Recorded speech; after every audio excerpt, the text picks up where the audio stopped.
సర్వశక్తిమంతుడు, సర్వోన్నతుడు, సమస్త సృష్టిని సృష్టించిన ఏకైక దేవాది దేవునికి, ఆయన కుమారుడు మన రక్షకుడు యేసుక్రీస్తు ప్రభుల వారి ద్వారా పరిశుద్ధాత్మ సహాయముతోనే వేవేల స్తుతి స్తోత్రాలు, కృతజ్ఞత స్తుతులు చెల్లించుచున్నాను. ధైర్యంగా ఆయన మాటలు వినాలి, విని ఈ లోకంలో ఆయనకు ఇష్టలుగా బ్రతకాలి అనే ఆలోచన కలిగి వచ్చి కూర్చున్నటువంటి మీ అందరికీ,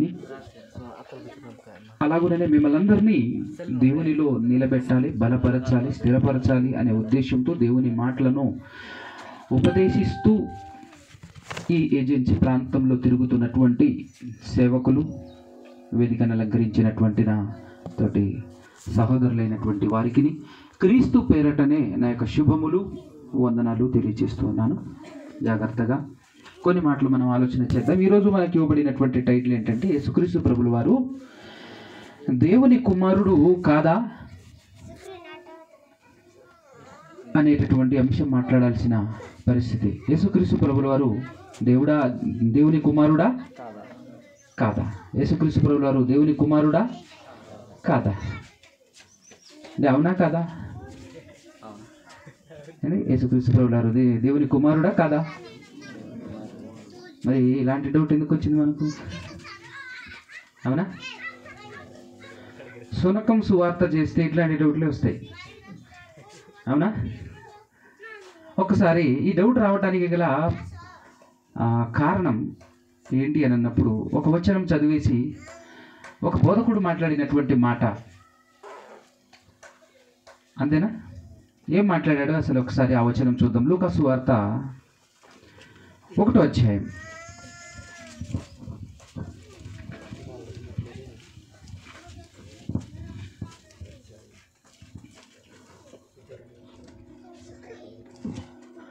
యేసుక్రీస్తు ప్రభుల వారు పుట్టటానికి ముందు బాప్తిస్మం ఇచ్చి యోహాను గారు పుట్టటానికి ఒక 4 నెలల ముందా, 3 నెలల ముందు, అంతేనా? 9 నెలలు అవ్వాలంటే 6 + 3 బాప్తిస్మం ఇచ్చి యోహాను గారు పుట్టటానికి ఒక 3 నెలల ముందు గబ్రియేల్ అనేటటువంటి దేవదూత కన్యక మరియమ్మ గారి దగ్గరికి వెళ్ళి ఒక విషయాన్ని, అంటే నీ గర్భాన ఒక ఆయన పుట్టబోతున్నాడు అని చెప్పబడినటువంటి సందర్భంలోనికి మనం వెళ్తున్నాం. ఒక్కసారి 1వ అధ్యాయంలో లూకా సువార్త ఎక్కడి నుంచి చూద్దామనంటే 28 నుంచి చూద్దాం. నేను చదువుతాను, జాగ్రత్తగా మీరందరూ బైబిల్ తెరిచి ఓపెన్ చేసి చూడాలని కోరుకుంటున్నాను. వచ్చిన గబ్రియేలు దూత, ఆ దూత లోపలికి వచ్చి ఆమెను చూచి, దయాప్రాప్తురాలా, నీకు శుభము, ప్రభువు నీకు తోడై ఉన్నాడని చెప్పాను. ప్రభువు అనేటటువంటి అక్షరం ఎలా ఉంది అందరి బైబిల్లో? కొంచెం ఒత్తుగా రాసి ఉన్నది కదా, అదే ఇంకో కొంచెం అయిపోయింది అప్పుడు, అందుకోసం అలా రాశారు అనుకుంటున్నారా? కాదు. యెహోవా దేవుని గురించి కొత్త నిబంధనలో ఎప్పుడు రాసినా అది థిక్ లెటర్లో ఉంటుంది. Bold letters or thick letters అని చెప్పేసి అంటారు. కొంచెం ఒత్తుగా ఉంటుంది మనం గుర్తుపట్టడానికి. యేసు ప్రభు గురించి జనరల్ లెటర్లో ఉంటుంది. మనం ఐడెంటిఫికేషన్ చేసుకోవటం కోసం అని చెప్పేసి అంత చక్కగా విభజించారు. ఇది చాలామందికి తెలియకపోయి ఉండొచ్చు. చదివేటప్పుడు అక్కడ ప్రభు ఇక్కడ ప్రభు అని కన్ఫ్యూజ్ కాకుండా అంత క్లారిటీ అనేటటువంటిది ఇచ్చాడనమాట. సో ఇక్కడ ప్రభు అంటే ఇక్కడ ఎవరు రావాలి? యెహోవా కదా, అది మనం గుర్తుపెట్టుకోండి. యెహోవా నీకు తోడై ఉన్నాడని చెప్పాను. ఆమె ఆ మాటకు బహుగా తొందరపడి ఈ శుభవచనం ఏమిటో అని ఆలోచించుకొని చుండగా దూత, మరియా భయపడకుము, దేవుని వలన నీవు కృప పొందితివి, ఇదిగో నీవు గర్భము ధరించి కుమారుణ్ణి కని ఆయనకు యేసు అను పేరు పెట్టుదువు. ఆయన గొప్పవాడై, నీకు పుట్టబోయే ఆ కుమారుడు గొప్పవాడై సర్వోన్నతుని కుమారుడు అనబడును. ఏమనబడతాడు? సర్వోన్నతుడు ఎవరు? సర్వము కంటే ఉన్నతుడు, ఉత్తముడు, సర్వోన్నతుడు ఎవరు? దేవుడు. ఆ దేవునికి కుమారుడు అనబడతాడు. అర్థమవుతుందా మీకు? ఆయన నిజంగా కుమారుడు కాదండి, కుమారుడు అనబడతాడు అంతే. అర్థమైందా? ఎట్టుంది సువార్త? బాగుందా? అందుకోసమే చెప్పినగా శునకం సువార్త చేస్తే ఇట్టునే ఉంటుందని. అదనమాట. నెక్స్ట్ మరలా టిక్లేటర్, మరలా ఇంకా అయిపోలే. ప్రభు అయిన దేవుడు ఆయన తండ్రి అయిన దావీదు సింహాసనమును ఆయనకిచ్చును. ఆయన అంటే ఎవరు? ఆయన యేసుక్రీస్తు. ఆయన యాకోబు వంశస్థులను యుగ యుగములు ఏలును, ఆయన రాజ్యము అంతము లేనిదై ఉండును అని ఆమెతో చెప్పిన. అందుకు మరియా, నేను పురుషుణ్ణి ఎరగని దాననే, ఇదెలాగు జరుగును అని దూతతో అనగా, దూత, పరిశుద్ధాత్మ నీ మీదికి వచ్చును, సర్వోన్నతుని శక్తి నిన్ను కమ్ముకొనును గనుక పుట్టబోవు శిశువు పరిశుద్ధుడై దేవుని కుమారుడు అనబడును. అది దేవుని కుమారుడు అనబడతాడు. వచ్చేటటువంటి వ్యక్తి, ఆయన పుట్టబోయేటటువంటి వ్యక్తి మామూలు వాడు కాదు, చిన్న సన్న వ్యక్తి కాదు, ఆయన ఎవరో కాదు, డైరెక్ట్గా దేవుడే దిగి వచ్చి మరియ గర్భంలో పుట్టబోతున్నాడు. ఆయన దేవుని కుమారుడు అనబడతాడు అంతే, కానీ దేవుని కుమారుడు కాదు. ఏమనబడతాడు? దేవుని కుమారుడు అనబడతాడు తప్ప దేవుని కుమారుడు కాదు.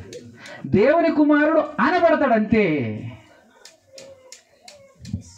ఎందుకనంటే ఈ బోధ ఇలా చేస్తున్నారు, ఇలా మాట్లాడుతున్నారు. ఎందుకంటే ఇలా మాట్లాడటానికి అవకాశం కనపడుతుంది ఇక్కడ, అంతేనా కదా?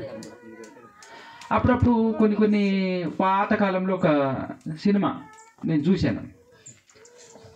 ఏంటి అని అంటే, మంచం లాంటిది ఉంటుంది. అది మంచం లాంటిది కానీ మంచం కాదు, అది కుర్చీ లాంటిది కానీ కుర్చీ కాదు. అర్రే కూర్చోకని చెప్పేసి కూర్చున్నటువంటి వాళ్ళని ఆపుతుంటారు అనమాట.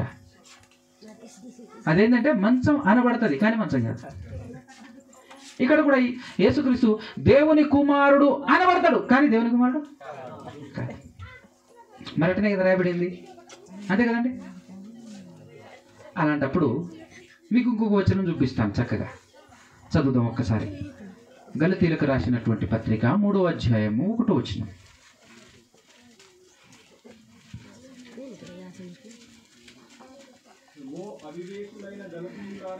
తీసేశారా తొందరగా? ఓ అవివేకులైన గలతీయులారా, మిమ్మును ఎవడు భ్రమ పెట్టెను? సిలువ వేయబడిన వాడైనట్టుగా యేసుక్రీస్తు మీ కన్నుల ఎదుట ప్రదర్శింపబడెను కదా. అవునా కదా? మీరు నిజంగా యేసు ప్రభు సిలువలో బలి అయ్యాడు, సిలువ ఎక్కేశాడు అని అనుకుంటున్నారేమో. సిలువ ఎక్కినట్టుగా ప్రదర్శింపబడ్డాడు అంతే, సిలువ ఎక్కలే, చావలే, అంతేనే కదా? ఏముంది అక్కడ? సిలువ మరదదు, సిలువ వేయబడినట్టుగా, సిలువ వేయబడిన వాడైనట్టుగా, నిజం కాదు అది. సిలువ వేయబడిన వాడైనట్టుగా యేసుక్రీస్తు మీ కనుల ఎదుట ప్రదర్శన. అది అప్పుడప్పుడు కొన్ని ప్రదర్శనలు చూస్తుంటాం మనం. ఏ ప్రదర్శనలు? వస్తారు సర్కస్, ఇంత పెద్ద పుల్లు ఉంటుందండి, ఏనుప రాడ్డు, దాని మధ్యలో అట్ట పట్టుకుంటాడు, నాలుక చాపి పైనుంచి కింది వరకు నాలుకలో చొప్పేస్తాడు ఆ రాడ్డుని, అలా చూపిస్తుంటాడు. చూశారు కదా మీరు? చూసారా? ఐడియా ఉందా?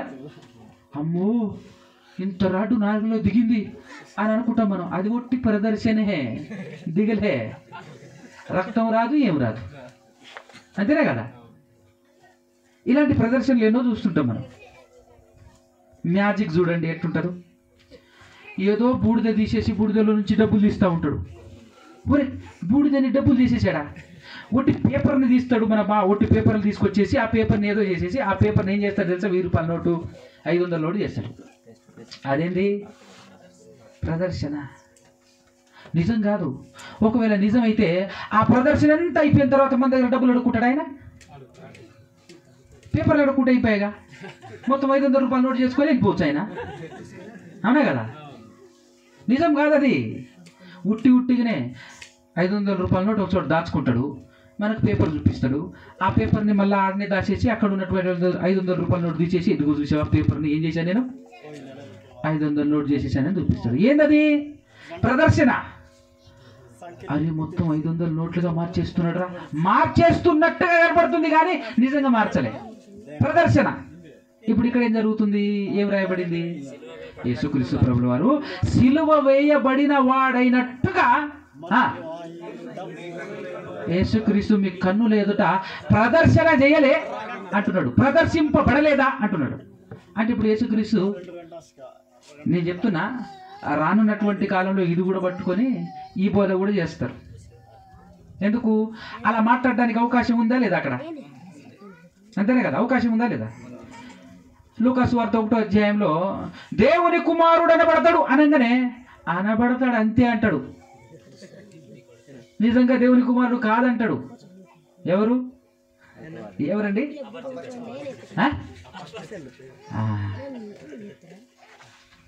మంచి పేరు పెట్టాం కదా మనం, అపరిచితుడు. కాబట్టి జాగ్రత్తనండి. మరి ఎవరైనా అని అంటే ఏమంటాడు తెలుసా? సేమ్ టు సేమ్, దేవునితో సరి సమానుడు, ఈక్వల్, దేవునితో సమానుడు. దేవుడు ఎలాగైతే తనంతట తానుగా ఉన్నాడో యేసు ప్రభు కూడా అలా ఉన్నవాడే. ఏమాత్రం తక్కువ లేదు, దేవునితో సమానుడు. అంతేగాని సామాన్యుడు కాదు, సమానుడే కానీ సమానుడే కానీ సామాన్యుడు కాడు. జస్ట్ 4 రోజులు దేవుని కుమారుడు అనబడ్డాడు అంతే అనేటటువంటి కోణంలో మాట్లాడుతున్నాడు. కాబట్టి ఇప్పుడు మనం ఒకసారి ఆలోచన చేద్దాం, దేవుణ్ణి అడుగుదాం. తండ్రి, దేవా, నీకు సరి సమానమైన వాడు ఎవరైనా ఉన్నారా? ఒకసారి మాకు చెప్పొచ్చుగా అని దేవుణ్ణి అడుగుదాం. మనం ఏం చేద్దాం? అడుగుదాం ఒక్కసారి. యెషయా గ్రంథం ఇందాకలా ఒక వచనం చదివారుగా, 40వ అధ్యాయం. యెషయా గ్రంథం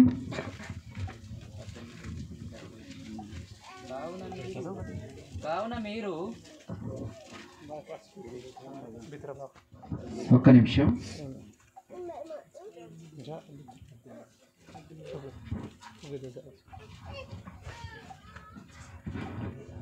ఆ 40:18 కదా. ఇప్పుడు చదవండి. కావున మీరు ఎవనితో దేవుని పోల్చుదురు?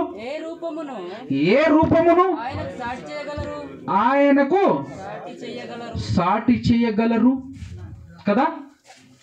ఇంకొక మాట 46:9. 46 యెషయా గ్రంథం 46:9. చాలా పూర్వమున జరిగిన వాటిని జ్ఞాపకం చేసుకొనుడి. దేవుడను నేనే, మరి ఏ దేవుడును లేడు. నేను దేవుడను, నన్ను పోలిన వాడెవడునూ లేడు. కదా, నిజమే. కానీ నీతో సరి సమానుడు ఇంకొక ఆయన ఉన్నాడని చెప్పేసి నేటి కాలంలో ఉన్న క్రైస్తవులు చెబుతున్నారు. తండ్రి, దేవా, నీతో సరి సమానుడు ఇంకొకరు ఉన్నారట కదా అని మనం అడిగామనుకో, అప్పుడు ఆయన ఇచ్చేటటువంటి సమాధానము, ఆయన ఎలాంటి ప్రశ్నలు వేస్తున్నాడు ఒక్కసారి ఇంతకు ముందు చదివారు కదా. 40వ అధ్యాయం 25వ వచనం ఒక్కసారి చదవండి. 40వ అధ్యాయం 25వ వచనం. 40వ అధ్యాయం 25వ వచనం. నీవు ఇదిగో ఇతనితో సమానుడవని నన్ను ఎవరికి సాటి చేయుదురు, నన్నెవనికి సాటి చేయుదురు అంటున్నాడు. ఎవరు అని పరిశుద్ధుడు అడుగుచున్నాడు. మొదటి ప్రశ్న ఇది. పరిశుద్ధుడు అయినటువంటి ఆ దేవాది దేవుడు అడుగుచున్నటువంటి ప్రశ్న ఇదిగో, ఇతను నీతో సమానుడు అని ఎవరిని నాతో సాటి చేయగలరు? ఇది మొదటి ప్రశ్న. రెండో ప్రశ్న మరలా 46కు రండి. 46 5వ వచనం. మేము సమానులమని నన్ను ఎవనికి సాటి చేయుదురు?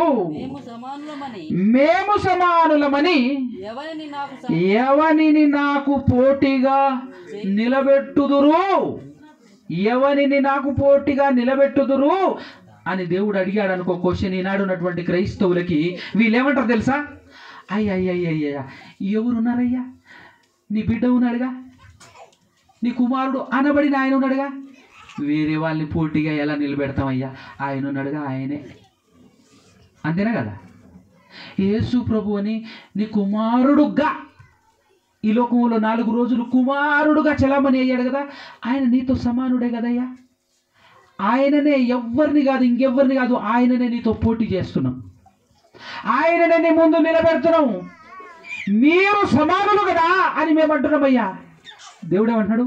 మేము సమానులమని ఎవరిని నాకు పోటీగా నిలబెట్టగలరు? మేము సమానులమని ఎవరిని నాకు పోటీగా చేయుదురు అని దేవుడు అడుగుతున్నాడు. అప్పుడు క్రైస్తవులు ఏం చేస్తున్నారు?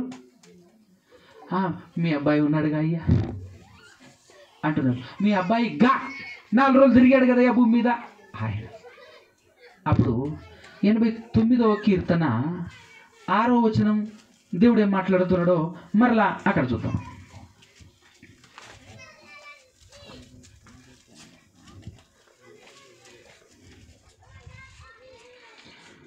89:6. మింటను అంటే అర్థం ఏంటండి? ఎవరికైనా తెలుసా? మింటను అంటే అర్థం ఏంటి? ఎనిబడి? ఎవరైనా ఇంగ్లీష్ బైబిల్ చదువుతారా? ఉందా ఇంగ్లీష్ బైబిల్ ఎవరైనా? ఇన్ ద హెవెన్ అని ఉంటుంది అక్కడ ఇంగ్లీష్లో. అయితే హెవెన్ అంటే పరలోకం, మింటను అంటే పరలోకములో యెహోవాకు సాటి అయిన వాడు ఎవడు అంటున్నాడు. ఎక్కడ? భూమి మీద కాదట, పరలోకములో యెహోవాకు సాటి అయిన వాడు ఎవడు? నెక్స్ట్ మాట, లైన్ వచ్చేసింది. దైవపుత్రులలో ఎవడు చెప్పు? దైవపుత్రులలో యెహోవా వంటి వాడు ఎవడు? క్వశ్చన్. ఇప్పుడు ఈ మాటతో ఏమైపోవాలి? ఒరే యేసు ప్రభునే నిలబెట్టాము కానీ కరెక్ట్ కాదనిపించింది. కరెక్ట్ కాదన్నమాట. దైవపుత్రులలో కూడా ఆయనకు సరి సమానులు లేరన్నమాట అనే విషయం మనకు అర్థమవుతుంది. కానీ ఇప్పుడు అపరిచితుడు ఏమంటాడు? నిజమే కానీ ఆయన దైవకుమారుడు కాదు అంటాడు. కథం అంతేనే కదా? ఆయన దేవుని పుత్రుడు కాదు అంటాడు. అర్థమవుతుందా? ఇప్పుడు యేసుక్రీస్తు ప్రభుల వారి గురించి పాత నిబంధన గ్రంథంలో మాట్లాడబడినటువంటి మాటలు ఒకసారి మనం వాటిని కూడా చూసేటటువంటి ప్రయత్నం చేద్దాం. 8వ కీర్తన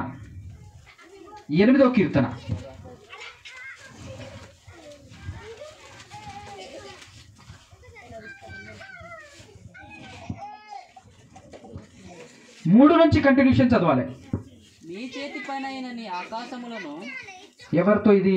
దేవుని గురించి, దేవునితో మాట్లాడుతున్నటువంటి మాటలు.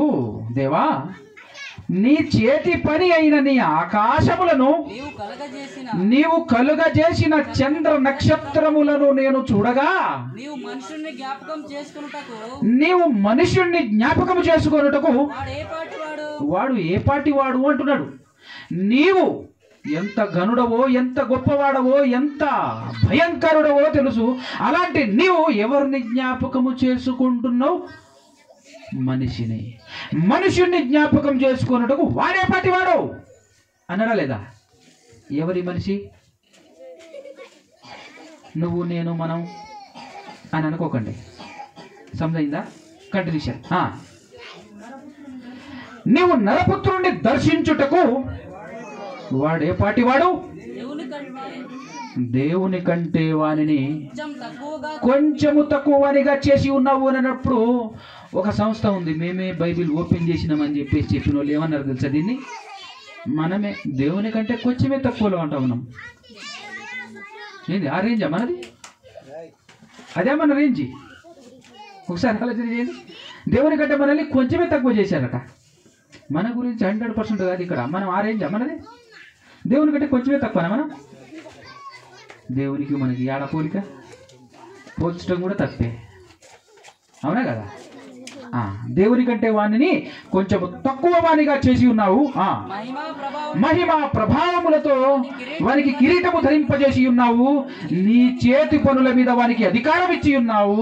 గొర్రెలన్నింటినీ, ఎడ్లన్నింటినీ, అడవి మృగములకు, ఆకాశ పక్షులను, సముద్ర మత్స్యములను, సముద్రములలో సంచరించు వాటన్నింటినీ వాని పాదముల క్రింద నీవు ఉంచి ఉన్నావు అంటున్నాడు. ఎవరండి ఈయన? మీరు చెప్పండి, ఎవరైనా? ఎవరి గురించి మాట్లాడుతున్నారు ఇక్కడ? ఏమండి? యేసుక్రీస్తు అని చెప్పేసి మనం అనుకుంటే సరిపోతుందా? చెప్పండి. మనం అనుకుంటే సరిపోతుందా యేసుక్రీస్తు అని? ఎవరు కన్ఫర్మ్ చేయాలి? దేవుడు కన్ఫర్మ్ చేయాలా వద్దా? ఇక్కడ రాయబడింది, 8వ కీర్తనలో రాయబడింది యేసుప్రభు గురించే అని చెప్పేసి దేవుడు కన్ఫర్మ్ చేయొద్దు? చూద్దాం ఒక్కసారి. హెబ్రీ పత్రిక 2వ అధ్యాయం 6 నుంచి, హెబ్రీలకు రాసినటువంటి పత్రిక 2వ అధ్యాయం 6 నుంచి చూద్దాం.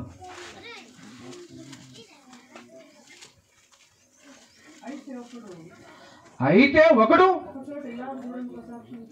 ఒక చోట ఇలాగు దృఢముగా సాక్ష్యం ఇచ్చుచున్నాడు. ఒక చోట ఇలాగు దృఢముగా సాక్ష్యం ఇచ్చుచున్నాడు. ఏ చోట? 8వ కీర్తన మనం చూసి వచ్చాము అక్కడ కాబట్టి. ఒక చోట ఇలాగు దృఢముగా సాక్ష్యం ఇచ్చుచున్నాడు. ఏమని? నీవు మనుష్యుని జ్ఞాపకం చేసుకున్నట్టుకు వాడే పటివాడు, నీవు నరపుత్రుని దర్శించుటకు వాడే పటివాడు, నీవు దేవదూతల కంటే వానిని కొంచెము. అక్కడేంది దేవుడు అన్నాడు, ఇక్కడేంది దేవదూత అన్నాడు కదా? వచ్చే ఉంటుంది డౌట్ ఇది కదా. చదువుదాం కంటిన్యూషన్, దాని గురించి మాట్లాడదాం. కానీ మహిమ ప్రభావములతో వానిని కిరీటము ధరింపచేసి ఉన్నావు. నీ చేతి పనుల మీద వానికి అధికారం అనుగ్రహించితివి. వాని పాదముల కింద సమస్తమును ఉంచితివి. ఆయన అంటే ఎవరు? దేవుడు.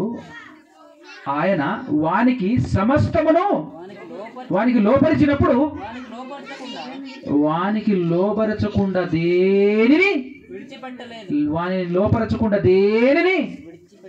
విడిచిపెట్టలేదు. ప్రస్తుతమైతే మనము సమస్తము ఆయనకు లోపరచబడుట ఇంకా చూడలేదు అని ఎప్పుడు మాట్లాడుతాడో తెలుసా? 2000 సంవత్సరాల క్రితం యేసుక్రీస్తు ప్రభువు చనిపోయి 3వ దినాన తిరిగి లేచి వెళ్ళిపోయిన తర్వాత ఆ మొదటి శతాబ్దంలోనే మాట్లాడుతున్నాడు. ఇప్పటికీ అది ఫుల్ఫిల్ అయిపోయింది అనుకోండి, మనకు అది అర్థం కావాలి. సో అప్పటికి ఈ పత్రిక రాయబడేటప్పటికి ఇంకా మనం చూడలేదు అంటున్నాడు పౌలు గారు, పత్రిక రాస్తున్నటువంటి గ్రంథకర్త. రైట్? ఆ కంటిన్యూషన్. దేవుని కృప వలన ఆయన ప్రతి మనుషుని కొరకు మరణము అనుభవించున్నట్లు దూతల కంటే కొంచెము తక్కువ వాడుగా చేయబడిన యేసు అంటే ఇప్పుడు మనకు కన్ఫర్మ్ అయిందా లేదా? మ్యాటర్ కన్ఫర్మ్ అయిందా లేదా? 8వ కీర్తన ఎవరి గురించి? 8వ కీర్తన ఎవరి గురించి రాయబడింది?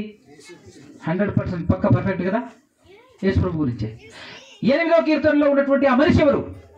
దేవుడు ఆయన ఎలా తయారు చేశాడట? ఆయన కంటే కొంచెం తక్కువ వానిగా తయారు చేశాడట. దేవుని కంటే కొంచెం తక్కువ వానిగా తయారు చేయబడినటువంటి యేసుక్రీస్తు ప్రభువు వారు భూలోకానికి వచ్చినప్పుడు ఎలా వచ్చాడు? ఆ స్థితి తగ్గించుకొని దేవదూత కంటే తక్కువవాడు అయ్యాడు. దేవదూత కంటే తక్కువవాడుగా అయ్యాడు. రైట్? అదే విషయం చెప్తా ఉన్నాడు. కంటిన్యూషన్. ఇంకా మహిమ ప్రభావములతో ఆయన మృతుల నుండి తిరిగి లేపినందున, దేవుడు లేపినందున మహిమ ప్రభావముతో కిరీటము ధరింపజేసిన వానిగా ఆయనను మనం చూచుచున్నాము అంటున్నాడు. బాగా వినండి, ఈ మాట చాలా జాగ్రత్తగా వినండి, అందరికి అర్థం కాదు.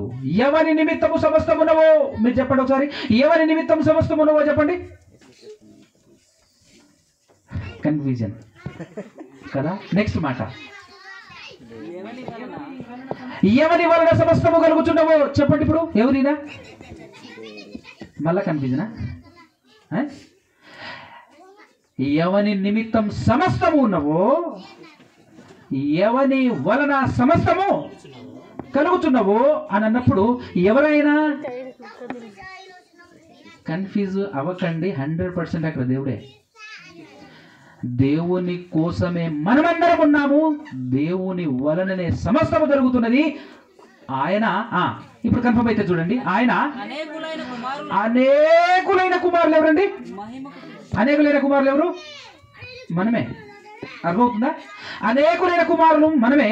అనేకులైన కుమారులను అంటే పరలోకానికి తీసుకొని పోవటానికి, పరలోకానికి తీసుకొని పోవటానికి, మహిమకు తెచ్చుచుండగా అంటే పరలోకానికి తీసుకొని వెళ్ళటానికి వారి రక్షణకర్త ఎవరు? ఇప్పుడు అది లెక్క. సమజైందా? వారి రక్షణకర్తకు శ్రమల ద్వారా సంపూర్ణునిగా చేయుట అంటే ఎవరికి తగును? ఇప్పుడు కన్ఫర్మ్ అయింది ఆయన ఎవరు? ఇప్పుడు కన్ఫర్మ్ అయింది ఆయన ఎవరు? ఎవని వలన సమస్తము, ఎవని కోసం సమస్తము ఉన్నవో, ఎవని వలన సమస్తము కలుగుచున్నవో అన్నప్పుడు ఆ మాటను కన్ఫర్మ్ చేయటం కోసం ఒక మాట చూసుకొని వచ్చేద్దాం మళ్ళీ ఇక్కడికే. 1 కొరింథీ పత్రిక 3వ అధ్యాయము చివరి 2-3 వచనాలు చదవండి. 1 కొరింథీ పత్రిక 3వ అధ్యాయం చివరి 2-3 వచనాలు చదవండి స్పీడ్గా. నాకు తీయటానికి కుదరట్లేదు కానీ.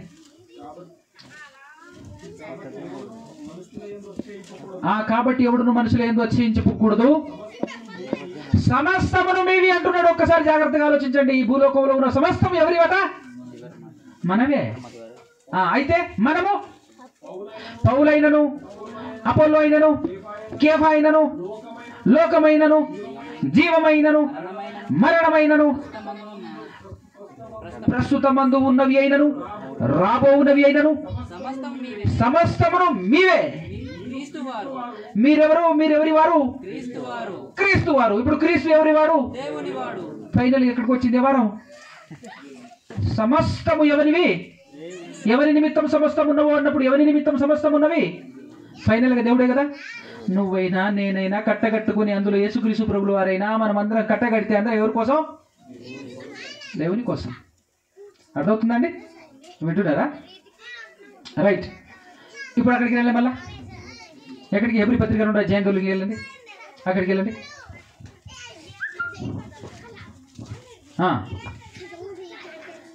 మరలా 10 నుంచి. ఎవరి నిమిత్తము సమస్తమున్నవో, ఎవని వలన సమస్తము కలుగుచున్నవో ఆయన అంటే ఇప్పుడు ఎవరు? ఆయన కన్ఫర్మ్ అయిందా? ఎవరు ఆయన? ఏమిటి వీళ్ళు మాట్లాడండి. కన్ఫర్మ్ అయిందా లేదా? మీరు సైలెంట్ ఉంటే మళ్ళీ ఫస్ట్ నుంచి మళ్ళీ స్టార్ట్ చేస్తూనే ఉంటాను నేను కొన్ని వచనాలు, టైం అయితేనే ఉంటుంది. అర్థమైందా? ఓకేనా? ఆయన ఏం చేస్తున్నాడట?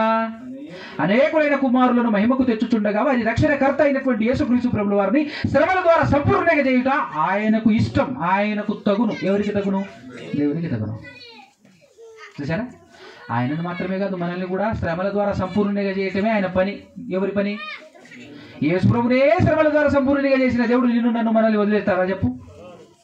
మనల్ని వదిలిపెడతారా చెప్పు? 100% మనం కూడా ఎలా వెళ్ళాలి? శ్రమల ద్వారానే సంపూర్ణంగా అవ్వాలి. అది పక్కా 100%. డౌట్ ఉంటే వచ్చిన కూడా చూపించేస్తా. కంటిన్యూషన్. మొన్న ఎక్కడో చూద్దాం, ఇక్కడ కదా, ఎక్కడ? గాలిపాడు. Right, very good. పరిశుద్ధపరచు వారికి అంటే పరిశుద్ధపరిచేది ఎవరు? యేసు ప్రభు. పాపమనే మురికి కడిగేది ఎవరండి? పాపమనే మురికి కడగటానికి ఉపయోగపడే సబ్బు ఎవరు? యేసు ప్రభు కదా. రైట్. పరిశుద్ధపరచబడు పరచు వారికి, పరిశుద్ధపరచబడు వారికి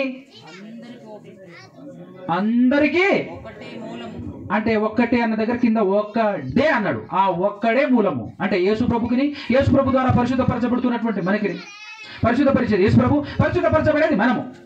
ఆయనకి మనకి కట్టగలుపుకొని అందరికీ ఒక్కడే మూలమంట. ఆ ఒక్కడే ఎవరు చెప్పండి కదా? అంటే అర్థం ఏంటి? నువ్వైనా ఆయనలో నుండే వచ్చావు, ఆయన వలననే ఉన్నావు, నేను కూడా ఆయన వల్లనే ఉన్నాను. అది ఆయన ఇంటెన్షన్. అంటే ఇప్పుడు యేసుక్రీస్తు ప్రభువు ఎవరి వల్ల కలిగినట్టు? అక్కడ ఎవరి వల్ల ఉన్నట్టు? ఎవరి మీద ఆధారపడుతున్నట్టు? మన క్లారిటీ, పిచ్చ క్లారిటీ వచ్చేస్తుంది ఇక్కడ. అవునా కదా? Right, continuation. ఇదిగో ఈ కారణాన్ని బట్టి, ఈ కారణము చేత మిమ్మల్ని నేను సహోదరులను పిలవటానికి ఏమాత్రం సిగ్గుపడనబ్బా అంటున్నాడు యేసుక్రీస్తు ప్రభువు. ఎవరిని? మనల్ని కదా? డైరెక్ట్గా చివరి వచనం చదవండి ఆ అధ్యాయంలో. చివరి రెండు వచనాలు. కావున ప్రజల పాపములను పరిహారము కలగజేయుటకు దేవుని సంబంధమైన కార్యములకు కనికరమును నమ్మకమును గల ప్రధాన యాజకుడు అవ్వటం కోసం. ఒక్కటి మీరు ఇక్కడ జాగ్రత్తగా ఆలోచిస్తే తప్ప మ్యాటర్ అర్థం కాదు. అన్ని విషయాలలో అన్ని విషయాలలో అంటే మనకు అర్థం కావాలి అంటే, అన్ని విషయాలంటే ఏ విషయాలు? ఒక మనిషి పుట్టినప్పటి నుంచి చచ్చేంత వరకు ఒక మనిషికి ఉండేటటువంటి ఎన్ని విషయాలు అయితే ఉంటాయో అన్ని విషయాలు అదే చెప్తున్నాడు. అన్ని విషయాలలోనూ ఆయన తన సహోదరుల వంటి వాడు. వండర్ఫుల్ మాట. ఈ మాట ఎవరికైనా అర్థమైందండి? ఈ మాట ఎవరికైనా అర్థమైందా?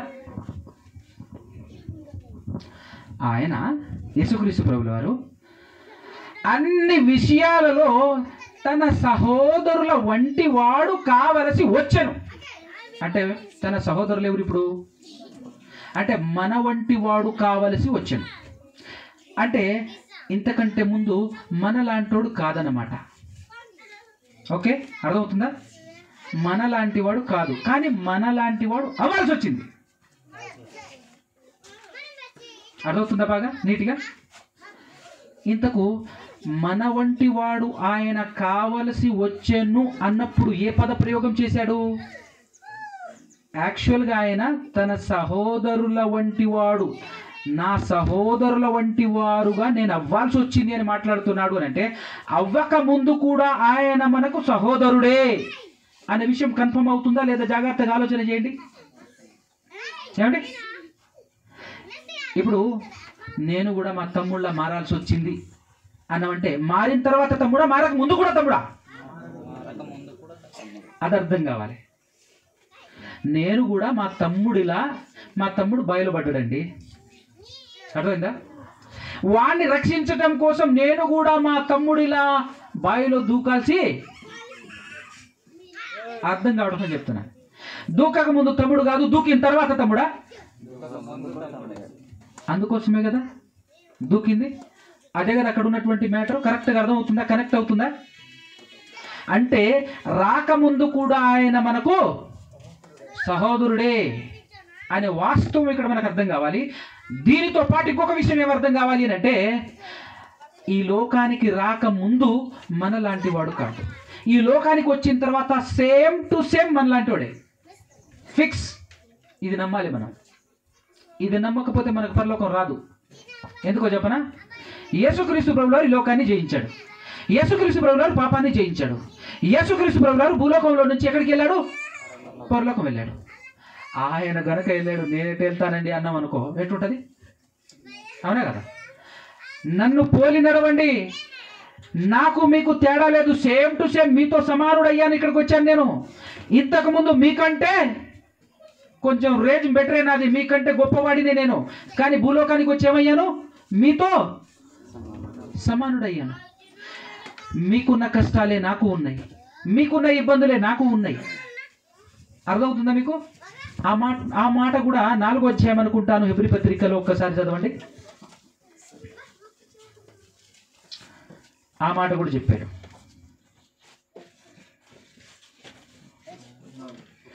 4వ అధ్యాయము 5వ అధ్యాయమా 6వ అధ్యాయం 6వ అధ్యాయము 27-28 వచ్చినాను. 6వ అధ్యాయం 27-28 వచనాలు చదవండి. హెబ్రీ ఎక్కడికి వెళ్ళారు మీరు? సారీ, 7వ అధ్యాయం, క్షమించండి, 7వ అధ్యాయం 27-28. 7వ అధ్యాయం 27-28. ధర్మశాస్త్రము బలహీనత గల 27 నుంచి అండి. ధర్మశాస్త్రము బలహీనత గల మనుషులను యాజకులుగా నియమించును గాని ధర్మశాస్త్రమునకు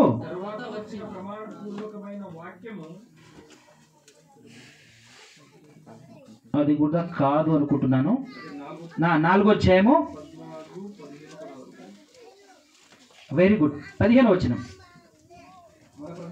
వెరీ గుడ్, క్షమించండి, 15వ వచనం, 4వ అధ్యాయం 15వ వచనం. ప్రధాన యాజకుడు, మన ప్రధాన యాజకుడు, జాగ్రత్త ఆలోచిస్తున్నారా? మన ప్రధాన యాజకుడు. ప్రధాన యాజకుడు అంటే తెలుసా మీకు అర్థం?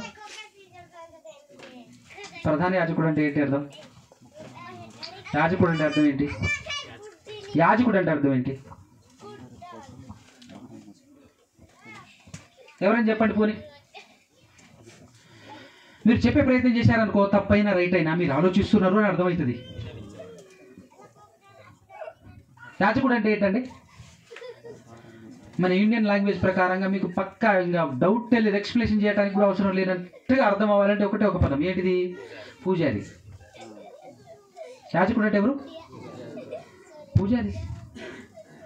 యాజకుడు అనేది ప్రొఫెషనల్ లాంగ్వేజ్ అండి. పూజారి అంటే లోకల్ లాంగ్వేజ్. గుడిలో పూజారి ఉంటాడా? పూజారులు చాలామంది ఉంటారు. మళ్ళీ ఆ పూజారులలో మెయిన్ పూజారి ఉంటాడు. గర్భగుడిలో ప్రవేశించగలిగేటటువంటి పూజారి ఉంటాడు. గర్భగుడిలో సేవ చేయగలిగేటటువంటి ప్రధాన పూజారి ఉంటాడు. ఆయనే ఎవరు? ప్రధాన యాజకుడు. మన ప్రధాన యాజకుడు అని అంటే మన పూజారి. దేవునికి పూజ చేయాలంటే డైరెక్ట్గా చేయడానికి వీలుండదు, తెలుసు కదా మీకు. మన జనరల్గా ఈ గుళ్ళు గోపురాలు మనం అక్కడి నుంచి కదా మనకు అవి చెప్తే ఎగ్జాంపుల్ అర్థమవుతుంది. ఇప్పుడు ఎక్కడైనా గుడికి వెళ్ళారనుకోండి, మనం వెళ్ళేసి డైరెక్ట్గా పూజ చేసుకొని రావడానికి ఆస్కారం ఉందా? అవకాశం ఉందా? పూజ చేయాలంటే లోపల ఎవరు ఉండాలి? పూజారి ఉండాలి. ఆ పూజారి చేత అర్చన కదా, రకరకాలైనటువంటి కార్యక్రమాలు ఆయన చేత చేయించాలి. ఆయన ఉండాలి. ఆయన చదవాలేదో మనకు అర్థం కాని మాటలు కొన్ని చదవాలి. అప్పుడు మనకు సాటిస్ఫాక్షన్. పూజారి ఉన్నాడు, పూజ అయిందా? అయింది. సో పూజారి లేకుండా మన పూజ దేవునికి చేరదు. సో ఇప్పుడు మన పూజ, మన ఆరాధన దేవునికి చేరాలంటే ఎవరు ఉండాలి? మన పూజారి ఉండాలా వద్దా? మన ప్రధాన యాజకుడు ఉండాలా వద్దా? మన ప్రధాన యాజకుడు అట, చూడు కంటిన్యూషన్ ఇప్పుడు చదవండి. మన ప్రధాన యాజకుడు మన బలహీనతల యందు మనతో సమానమైన అనుభవము గలవాడు అంటున్నాడు. చూడండి, మనతో సహానుభావము లేనివాడే కాదట, మనతో సమానమైన అనుభవం గలవాడే తప్ప మనతో సహానుభవము లేనివాడే కాదు. కానీ సమస్త విషయంలో, అన్ని విషయాల్లో మన వలనే శోధింపబడినను ఆయన పాపమే లేకుండా బ్రతికాడు. నీకున్న సమస్యలు ఆయనకు కూడా వచ్చినాయి. యవ్వన కాలంలో నీకు ఎన్ని బలహీనతలు చుట్టుముడతాయో ఆయన కూడా అన్ని చుట్టుముట్టాయి. కానీ నువ్వు వీటికి అట్రాక్ట్ అవుతున్నావు, ఆయన అట్రాక్ట్ అవ్వలేదు. నువ్వు పడిపోతున్నావు, ఆయన పడిపోవట్లేడు. సో నీకంటే అతీతమైన శరీరం ఏమీ లేదు. ఎవరికి? యేసుప్రభు. అంటే యేసుక్రీస్తు ప్రభు గారు భూలోకంలో పాపం చేయకుండా బ్రతికాడు అని అంటే మనం కూడా బ్రతకవచ్చు అని నిరూపించడానికి ఆయన ఇలా సేమ్ టు సేమ్ మనిషిగా, అనగా తన సహోదరుల వలె మారాల్సి వచ్చింది. మనం ఎవరము? ఆయనకు సహోదరులు. కానీ ఒరిజినల్గా మనకంటే గొప్పడు ఆయన. మళ్ళీ ఇక్కడ బుర్ర లేని వాళ్ళు ఏం ఆలోచిస్తారు తెలుసా? అదిగో చూడు చూడు ఎట్లా తగ్గిస్తున్నాడు చూడు యేసుప్రభుని. సహోదరుడు అంటాడు చూడు, అన్న అంటున్నాడు చూడు. బైబిల్ చదవకపోతే గట్టనే ఉంటుంది, అవునా కదా? బయట అనేక సంఘాలలో జరుగుతున్నటువంటి బోధ ఏంటంటే దేవుడిని కంప్లీట్గా మర్చిపోయారు. దేవుడిని మర్చిపోయారు. పూజారిని పూజ చేసుకొని రావటమే, పూజారిని పూజించుకొని రావటమే. దేవుని దానికి వెళ్ళే పనే లేదు. అంతేనే కదా. అంతే. మొత్తం యేసయ్య దేవుడు, యేసయ్య మొత్తం యేసయ్య. యేసయ్యకు మధ్యవర్తి ఎవరు? యేసయ్యనే.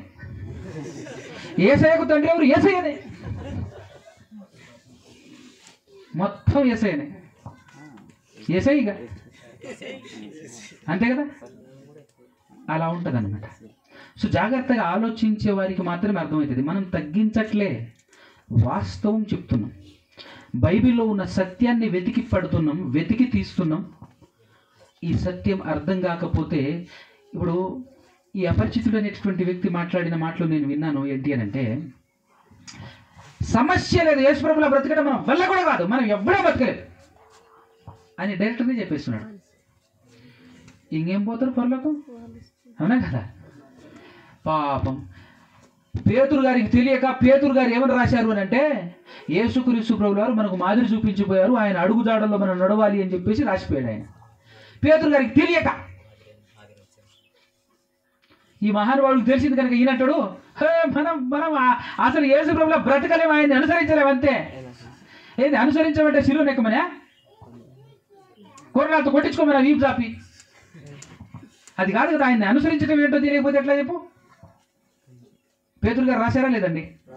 చదవండి ఒకసారి. మొదటి పేతురు పత్రిక 2వ అధ్యాయం 20 నుంచి 21 వచనం నుంచి చదవండి స్పీడ్గా. క్రీస్తు కూడా మీ కొరకు బాధపడి మీరు తన అడుగు జాడల యందు నడుచుకొనున్నట్లు మాదిరి ఉంచాడా లేదా? మీకు మాదిరి, తన అడుగు జాడలేందు నడుచుకోవాలి. మనం యేసుక్రీస్తు ప్రభువు యొక్క అడుగు జాడలేందు నడుచుకోవాలి అని చెప్పేసి అపోస్తలులు బోధ చేస్తుంటే, అపోస్తలుల బోధలో లేకుండా చేస్తున్నటువంటి ఈ సువార్త చూడు ఎట్లుందో, అపరిచితుల సువార్త చూడు ఎట్లుందో. అవునా కదా. నీకు వల్ల కాకపోతే కాకపోయింది యేసు ప్రభువుని అనుసరించడం. ఎవరైనా ట్రై చేస్తారు వాస్తవం చెప్తే. అవునా కదా. యేసు ప్రభువులా బ్రతకకపోతే మనకేం లేదు, నిత్య జీవం లేదు. యేసు ప్రభువులా బ్రతికితేనే మనకు నిత్య జీవం. చచ్చేంత వరకు మనమందరం పోరాటం చేయాల్సిందే, ప్రయత్నం చేయాల్సిందే. మనమందరం ఎక్కడున్న ప్రయత్నంలోనే ఉన్నాం. అవునంటారా కాదంటారా? అనుసరించాలి. కంటిన్యూషన్. ఆయన అడుగు జాడలేదు నడుచుకోవాలని ఉందా లేదా? ఇంకొక మాట చూపిస్తాను మీకు. నడవకపోతే నరకమే, ఆయనలా బ్రతకకపోతే పక్కా నరకమే అని చెప్పడానికి ఒక మాట చూపిస్తాను. 8:1 రోమపత్రిక స్పీడ్గా తీయండి. 8:1. కాబట్టి ఇప్పుడు క్రీస్తు యేసు నందున్న వారికి ఏ శిక్షా విధి లేదట. అసలు ఏ శిక్షా విధి లేదట. ఎవరికి? క్రీస్తు యేసు నందున్న వారికి. ఇప్పుడు వీళ్ళు ఏం బోధ చేస్తున్నారు? అపరిచితులు ఏం బోధ చేస్తున్నాడు? ఉండాల్సిన అవసరంలే, ఉండలేము కూడా. క్రీస్తు యేసులో ఉండలేము. ఇంతకు క్రీస్తు యేసులో ఉండటం ఏంటండి? బాప్టిజం తీసుకుంటే కదా నేను క్రీస్తులో ఉన్నట్టేనా? బైబిల్ పట్టుకొని ఆదివారం చర్చికి వెళ్తే క్రీస్తులో ఉన్నట్టేనా? ఓ దర్జగా రాగం ఎత్తి పాట పాడుతుంటే ఉన్నట్టేనా? మనం పాట పాడేవన్నీ ఎట్లుంటాయనంటే ఒక్కటి కూడా మనం అనుసరించాం, పాడుతుంటాం అంతే. అంతేనా కదా. ఏదో పాట పాడుతున్నాం, ఎందుకు పాడుదాం అన్న రాసిండు కాబట్టి, ట్యూన్ బాగుంది కాబట్టి, అద్భుతంగా ఉంది కాబట్టి, నా వాయిస్ చక్కగా ఉంది కాబట్టి పాడిన తర్వాత ఏం పాడినావు సిస్టర్ నువ్వు అని చెప్పడానికి, అనిపించుకోవటానికి. అంతే తప్పించి దాన్ని అనుసరిస్తామా మనం? అనుసరించాం. సో పాట పాడినంత మాత్రాన, బైబిల్ చదివినంత మాత్రాన, బైబిల్ పట్టుకున్నంత మాత్రాన, బాప్తిజం తీసుకున్నంత మాత్రాన, వారం చర్చికి వెళ్ళినంత మాత్రాన నువ్వు క్రీస్తులో ఉన్నట్టు కాదు. క్రీస్తులో ఉన్నట్టు నేను మనం ఎలా తెలుసుకోవాలి? నేను క్రీస్తులోనే ఉన్నానా? ఎలా తెలుసుకోవాలి అని అంటే, మొదటి యోహాను పత్రిక 2వ అధ్యాయం 5-6 వచనాలు చదివితే ఎలా తెలుసుకోవాలో, మనకి ఎలా తెలుస్తుందో అక్కడ రాయబడింది చూడండి ఒకసారి. క్రీస్తులో ఉన్నట్టా లేనట్టా మనం. నెక్స్ట్ కంటిన్యూషన్ చదవండి. 5-6. ఆయన వాక్యము ఎవడు గైకొనునో వానిలో దేవుని ప్రేమ నిజముగా పరిపూర్ణమాయను. Next continuation. ఆయన యందు అంటే ఎవరి యందు? క్రీస్తు నందు నిలిచి ఉన్నవాడు. అంతేనా? నిలిచి ఉన్నవాడనని ఎవడైతే చెప్పుకుంటాడో, ఎవరైతే నేను క్రీస్తునందు నిలిచి ఉన్నానని చెప్పుకుంటాడో, అలా చెప్పుకున్నవాడు ఎవడైతే ఉంటాడో, అలా చెప్పుకునేవాడు ఆయన ఎలాగైతే నడుచుకున్నాడో, ఆయన ఎవరు? యేసుప్రభు ఎలాగైతే నడుచుకున్నాడో అలాగే తానును నడుచుకొనబద్ధుడై ఉన్నాడు. తానును అలా నడుచుకొనబద్ధుడై ఉన్నాడు. నెక్స్ట్, మనము ఆయన యందు, అంటే మనము క్రీస్తునందు ఉన్నామని దీనివల్ల కదా మనకు తెలిసేది. మనకి ఎట్లా తెలుస్తుంది? ఇప్పుడు మన క్రీస్తులో ఉన్నాము అంటే ఎలా తెలుసుకోవాలి? అర్థమైందా? అర్థమైందా? ఆయన యందు, క్రీస్తునందు నేను నిలిచి ఉన్నాను అంటే బైబిల్ పట్టుకున్నంత మాత్రాన క్రీస్తునందు నిలిచినట్టు కాదు, బాప్తిస్మం తీసుకున్నంత మాత్రాన క్రీస్తునందు నిలిచినట్టు కాదు, వారం వారం చర్చికి వచ్చి పాటలు పాడుతున్నంత మాత్రాన క్రీస్తునందు నిలిచినట్టు కాదు. కానీ ఆయన ఎలాగైతే నడుచుకున్నాడో అలాగే మనము కూడా నడుచుకున్న బద్ధులమై ఉన్నాము. అలా నడుచుకుంటేనే దీనిని బట్టి మనం క్రీస్తులో ఉన్నట్టు కన్ఫర్మ్. ఇప్పుడు చెప్పండి, మనం అందరం ఏడున్నామా? బయటనే ఉన్నాం. అంతేనా కదా? క్రీస్తులో ఉన్నామా, బయట ఉన్నామా? మేమైతే బయటనే ఉన్నామన్నా అంటున్నారు బయట ఉన్నోళ్ళు. ఏమండి? తెలుసుకోవటం మాత్రమే కాకుండా తెలుసుకున్న తర్వాత లోపల ప్రవేశించడానికి ప్రయత్నం చేయాలి. అంతేనా కదా? ప్రయత్నం చేయాలి. చేయనీయకుండా చేయొద్దు. మళ్ళీ సేవకుడు మన వల్ల ఏడైతుంది లోపల ప్రవేశించడం, మనం ఆయన్ని అనుసరించడం మన వల్ల ఏడైతుంది అంటే తప్పు కాదు. అందుకోసం యేసుక్రీస్తు ప్రభువు వారు భూలోకంలో మనతో సమానుడు అయ్యాడు, కానీ మనతో సమానుడు కాడు. మనతో సమానుడు కాడు కానీ అలాగని దేవునితో సమానుడా? మనతో సమానుడు కాదు, మనకంటే గొప్పవాడు 100%, 100%. అలాగని దేవునితో సమానుడా? ఇందాకనే చూసాం, దేవునితో సమానుడు ఎవరు? ఎవ్వరు ఆయనకు సాటి రారు. దైవపుత్రులలో కూడా ఎవరు ఆయనకు సాటి రారు అనేటటువంటి విషయం కన్ఫర్మ్ అయింది. యేసుప్రభుని అడుగుదాం, ప్రభువా నువ్వు దేవునితో సమానుడు అట కదా ప్రభువా అని మనం యేసుప్రభుని అడుగుదాం డైరెక్ట్గా. ఆయన ఏం చెప్తాడో సమాధానం చూద్దాం. రైట్? యోహాను సువార్త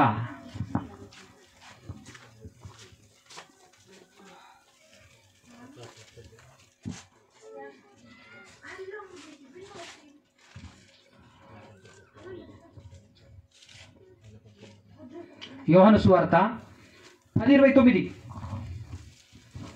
10:29 చదవండి అందరూ.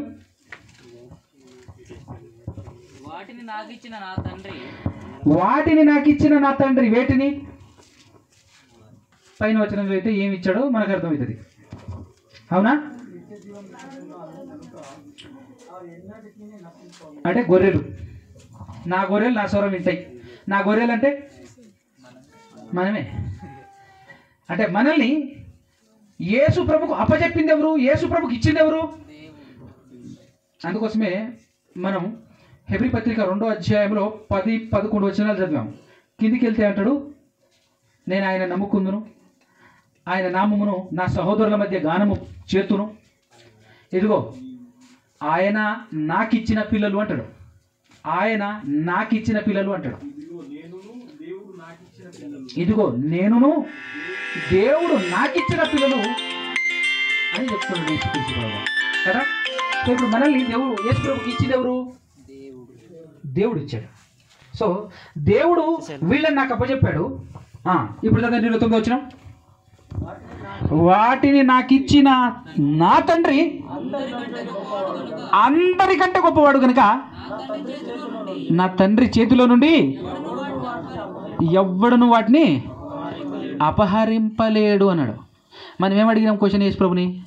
ప్రభువా మీరు దేవునితో సమానులా అని అడిగితే యేసు ప్రభు అంటున్నాడు ఆయన అందరికంటే గొప్పవాడు అంటున్నాడు. ఇది సరిపోవట్లే ప్రభు, పర్టికులర్గా మీ గురించే చెప్పాలి మీరు. ఇది సరిపోవట్లే మాకు. మరలా అడుగుదాం. అప్పుడు 13వ అధ్యాయం 16 వచనం చదవండి. అదే సువార్త 13:16.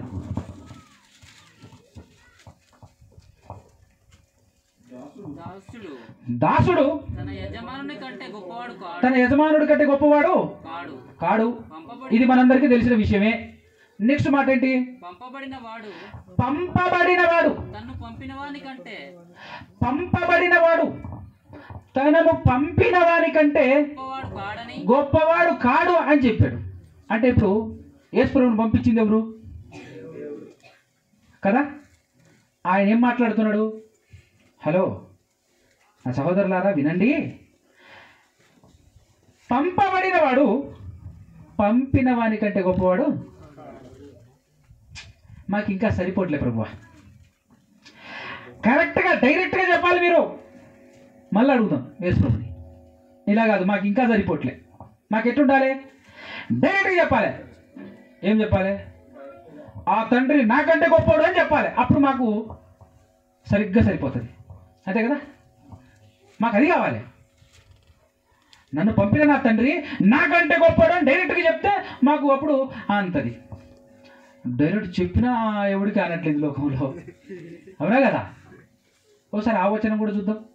14వ అధ్యాయము 28వ వచనం, యోహాను సువార్త 14:28. నేను వెళ్ళి మీ యొద్దకు వచ్చేదనని మీతో చెప్పిన మాట మీరు వింటిది కదా. తండ్రి నాకంటే గొప్పవాడు, తండ్రి నాకంటే గొప్పవాడు అన్నాడా? సరిపోయిందా? అంతేనా లేదా? డైరెక్ట్గా మాట్లాడుతుండే యేసుక్రీస్తు ప్రభువు వారు ఏమని? నా తండ్రి నాకంటే గొప్పవాడయ్యా.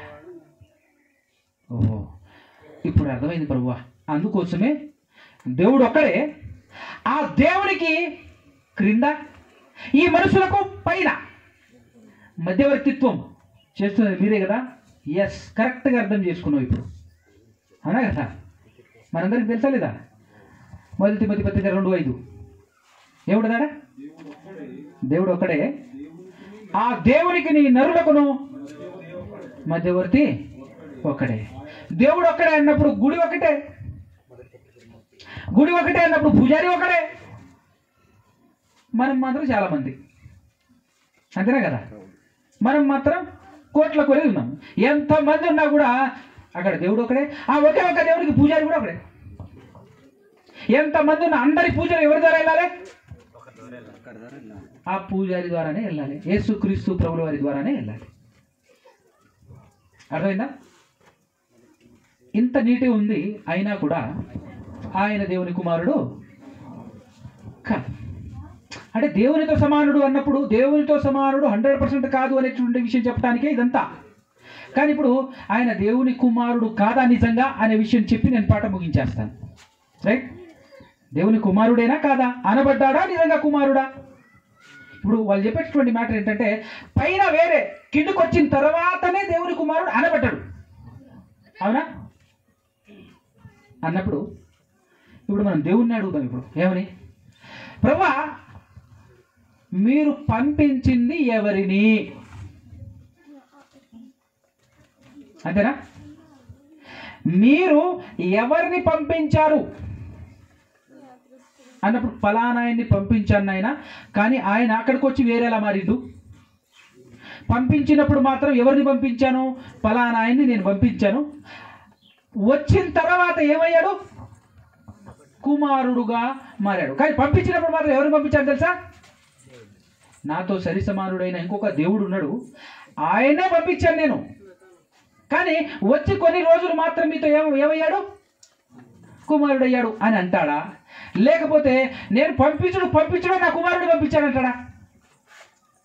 అర్థమైందా? ఎవరిని పంపించారు మీరు? అది దేవుని మనం అడిగే ప్రశ్న. ఆ ప్రశ్నకు జవాబు మనకు దొరకాలి ఇప్పుడు. రైట్? అందరం యోహాను సువార్తలోనే ఉన్నాం కదా.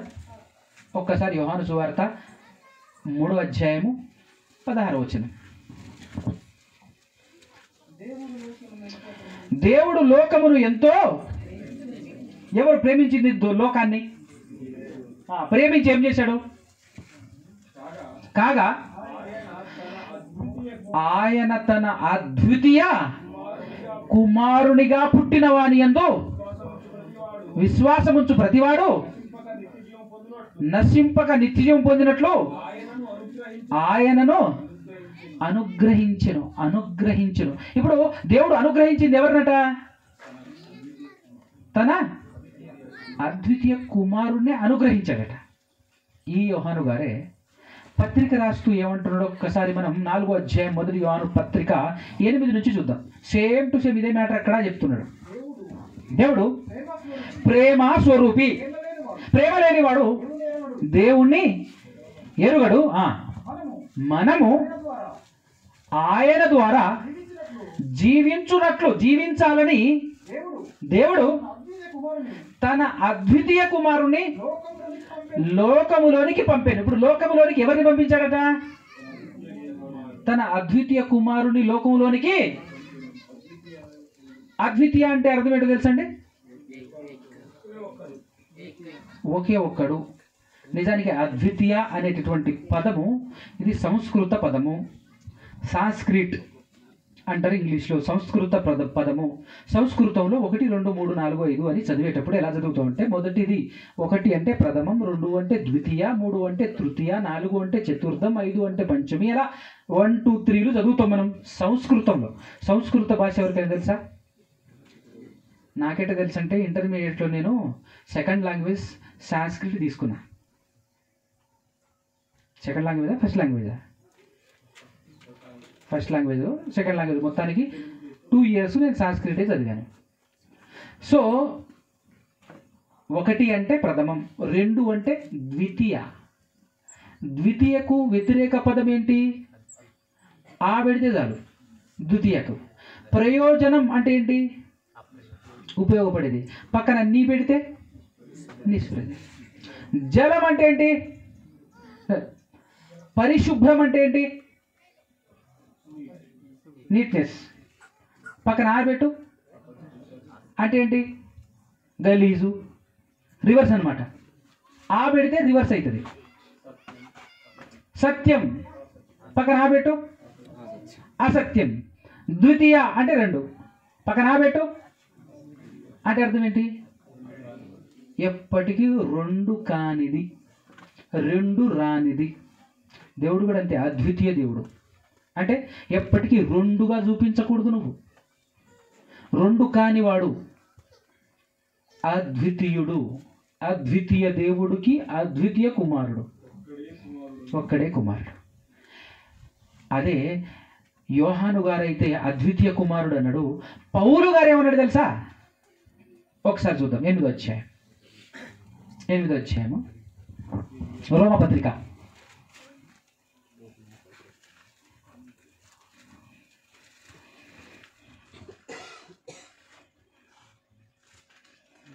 ఎనిమిదో అధ్యాయము 1 నుంచి ఇందాక చదివాం కదా, 2 చూద్దాం. క్రీస్తు యేసునందు జీవమునిచ్చు ఆత్మ యొక్క నియమము పాప మరణముల నియమము నుండి నన్ను విడిపించెను. ఎలాగంటే ధర్మశాస్త్రము దేనిని చేయజాలకపోయానో దానిని దేవుడు చేశాడు.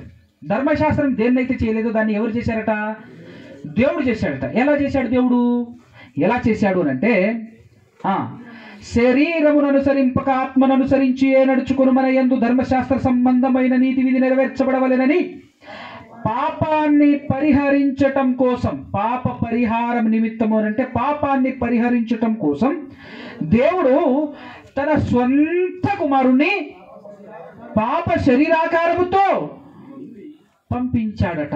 ఎవరిని పంపించాడట? ఇక్కడ పౌలు గారు చెప్తున్నారు, తన సొంత కుమారుని పంపించాడట.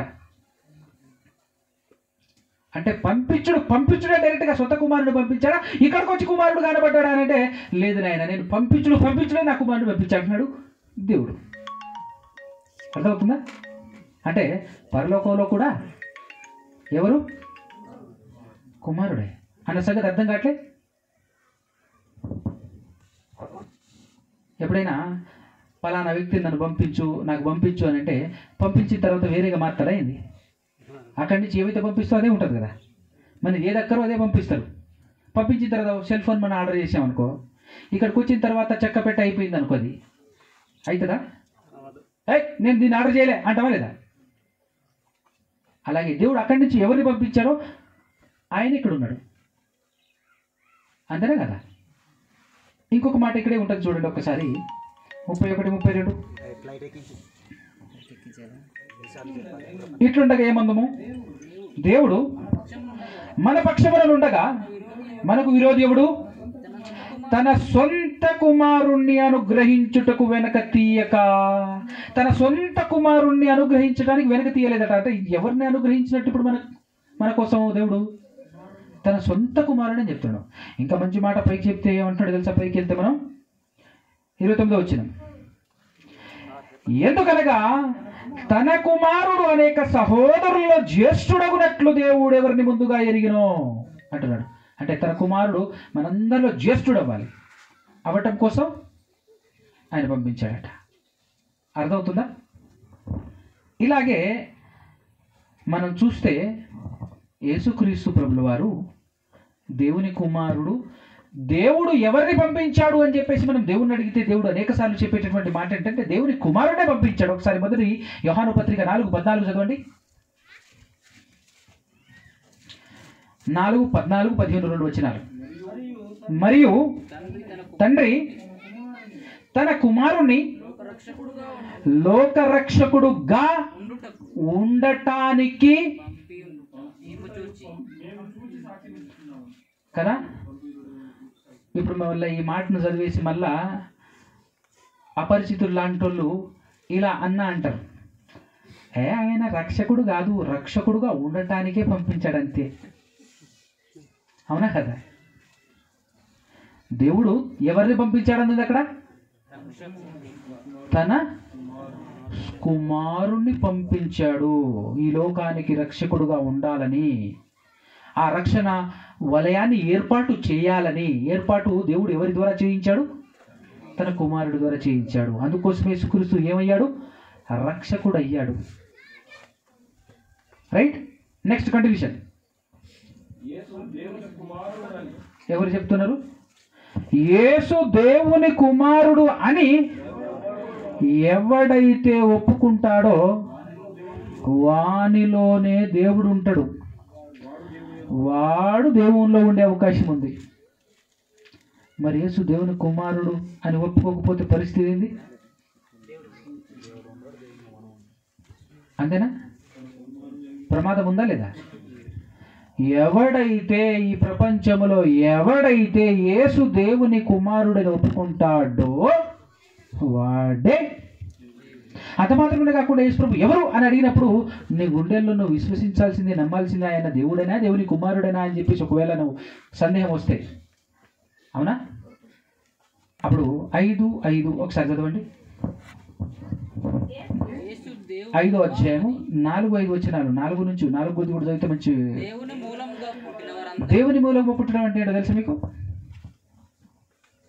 ఏమండి, మన తల్లి గర్భంలో పుట్టిన పుట్టుక ఏంటంటే అది శరీర సంబంధమైన పుట్టుక.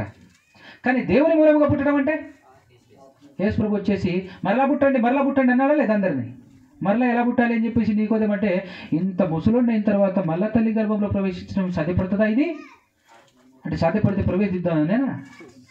అవునా కదా? అట్లా కాదయ్యా, అర్థం చేసుకోవాల్సింది నీటి ద్వారాను ఆత్మ ద్వారాను జన్మించటమే దేవుని మూలముగా జన్మించటం, మరలా జన్మించటం. దేవుని మూలముగా జన్మించడం అంటే బాప్తిస్మం తీసుకోవటమే దేవుని మూలముగా జన్మించటం. Next continuation.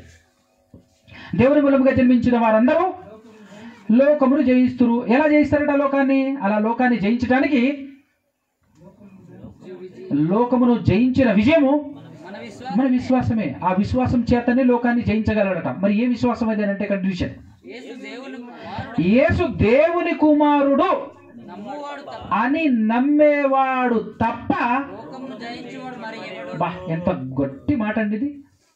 ఎందుకు అంత గట్టి మాట ఇక్కడ రాయబడింది? ఎందుకు అంత పర్ఫెక్ట్ మాట రాయబడింది అంటే యేసును దేవుని కుమారుడు అని నమ్మేవాడు మాత్రమే యేసు ప్రభులా బ్రతకాలని ప్రయత్నం చేస్తాడు. ఆయన కూడా దేవుని కుమారుడే. ఆయన ద్వారా నేను దేవుని కుమారుడు అయ్యాను, సో నేను కూడా ఆయనలా బ్రతకాలి అని ఆలోచన కలిగి ఉంటాడు. యేసు ప్రభు దేవుని కుమారుడు కాదు, దేవుడే అని నమ్మేవాడు ఆయనలో మనం ఎలా బతుకుతామండి? మనం ఆయన్ని ఎలా వెంబడిస్తాం చెప్పండి? ఆయన దేవుడు అండి, ఆయన్ని మనం వెంబడించలేము అంతే. ఆయన్ని పూజించడమే పని. పూజించుకుంటూ కూర్చున్నాం అనుకో ఏమవుతుంది? నరకంలో తేలుతావు. వెంబడిస్తేనే పరలోకం పోతావు. వెంబడించకుండా కూర్చొని యేసుక్రీస్తు అంటే ఎవరో కాదు, పరలోకానికి వెళ్ళే మార్గంలో నడవాలి. పూజ చేయకూడదు కూర్చొని. నేనే మార్గం, నా ద్వారా తప్ప ఎవ్వడు అంటే తండ్రి ఎదురుకి వెళ్ళాలంటే యేసును వెంబడించాలి నువ్వు కదా. చెప్పండి, యేసును పూజించాలా వెంబడించాలా? ఆ క్లారిటీ ఉండదు మనకు, అన్నా కదా. అందుకోసమే యేసు దేవుని కుమారుడు అని నమ్మేవాడు తప్ప, అలాంటి వాడు తప్ప ఇంకెవడు చేయించగలడు ఈ లోకాన్ని చెప్పు అని అన్నాడా లేదా? రైట్. సో ఇప్పటి వరకు మనం చూసింది ఏంటంటే యేసుక్రీస్తు ప్రభువుల వారు దేవుడు ఎవరిని పంపించాడు అంటే ఖచ్చితంగా నా కుమారుడే పంపించాను నాన్న అని చెప్తున్నాడు. దేవుడు నా కుమారుడే, నా సొంత కుమారుడిని పంపించాను. అక్కడికి వచ్చి కుమారుడు అవ్వడం కాదు, పంపించుడు నా కుమారుడిని పంపించాను. ఇంతకు పాత నిబంధనలో కూడా నా కుమారుడు అని చెప్పిన సందర్భాలు ఉన్నాయా లేవా? స్పీడ్గా చదువుకొని వచ్చేస్తారా? పాత నిబంధనల గ్రంథం సామెతల గ్రంథం 30వ అధ్యాయం ముగించుకుందాం.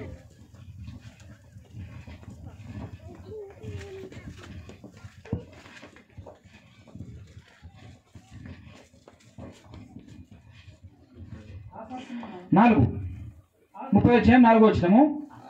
క్వశ్చన్స్ ఇక్కడ క్వశ్చన్స్ ఉన్నాయి చూడండి. ఆకాశమునకెక్కి మరలా దిగిన వాడెవడు? తన పిడికిళ్ళతో గాలిని పట్టుకున్న వాడెవడు? బుట్టలో నీళ్లు మూటగట్టిన వాడెవడు? భూమి యొక్క దిక్కులన్నింటినీ స్థాపించిన వాడెవడు అన్నప్పుడు ఇన్ని క్వశ్చన్లకు సమాధానం మీరైతే ఏం చెప్తారు చెప్పండి? గట్టిగా చెప్పండి, ప్రార్థన చేసుకుందాం. కానీ అది ఒక్కరు కూడా చెప్పరా? ఎవరు వింటున్నారా, నిద్రపోతున్నారా? ఇదంతా చేసింది ఎవరండి? ఆకాశమునకెక్కి మరలా దిగిన వాడెవడు? తన పిడికిళ్ళతో గాలిని పట్టుకున్న వాడెవడు? నీ బట్టలో నీళ్లు మూట కట్టిన వాడెవడు? భూమి యొక్క దిక్కులన్నింటినీ స్థాపించిన వాడెవడు? అంతే కదా. Next continuation. నెక్స్ట్ ఆయన అలాంటి పనులన్నీ చేసిన ఆయన పేరేమో, ఆయన కుమారుని పేరేమో నీకు తెలుసా అని చెప్పేసి పాత నిబంధనలోనే మాట్లాడుతున్నాడంటే అక్కడ కుమారుడు ఉన్నాడనే కదా. ఏమండి, ఆల్రెడీ ఉన్న కుమారుడిని కదా పంపించింది ఆయన. ఆ కుమారుడిని పరలోకంలో ఎలా తయారు చేశాడు? తనకంటే కొంచెం తక్కువ వానిగా తయారు చేశాడు. తనకంటే కొంచెం తక్కువ వానిగా తయారు చేయబడినటువంటి యేసుక్రీస్తు ప్రభువారు భూలోకంలో ఇంకా తగ్గించుకొని వచ్చాడు. దేవదూతల కంటే తక్కువ తగ్గించుకొని వచ్చాడు. అది కొత్త నిబంధనలో చెప్పాడు. హెబ్రీ పత్రికలో ఇందాక. పాత నిబంధనలో చెప్పింది ఏంటంటే దేవుడు తయారు చేసినప్పుడు తనకంటే కొంచెం తక్కువ వానిగా చేశాడు. ఆ తర్వాత భూలోకానికి వచ్చినప్పుడు ఇంకా తగ్గించుకున్నాడు. అందుకోసమే కీర్తనలో ఉన్నది రైటే, 8వ కీర్తనలో ఉన్నది, తర్వాత హెబ్రీ పత్రికలో ఉన్నది కూడా రైటే. అది భూలోకంలో వచ్చినప్పుడు, ఇది పరలోకంలో ఉన్నప్పుడు. రైట్. ఇంకొక మాట, కీర్తన 2వ కీర్తన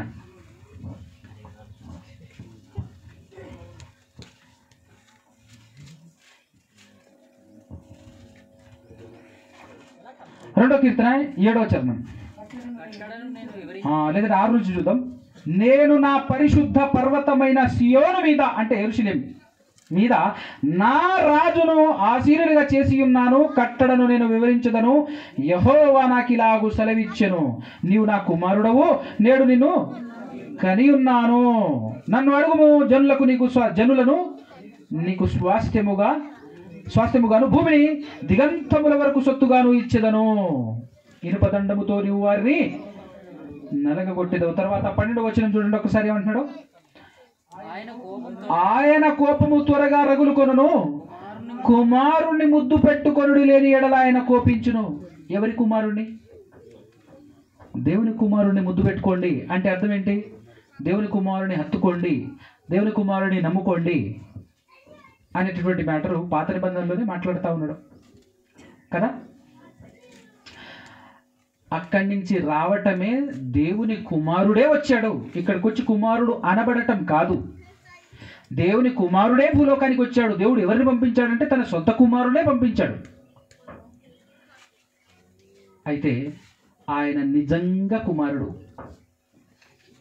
ఆయన నిజంగా కుమారుడు అని చెప్పడానికి 2 రుజువులు చూపించి నేను పాఠం ముగించేస్తాను, ప్రార్థన చేస్తాను. రైట్. రోమిలకు రాసినటువంటి పత్రికలో 8వ అధ్యాయం.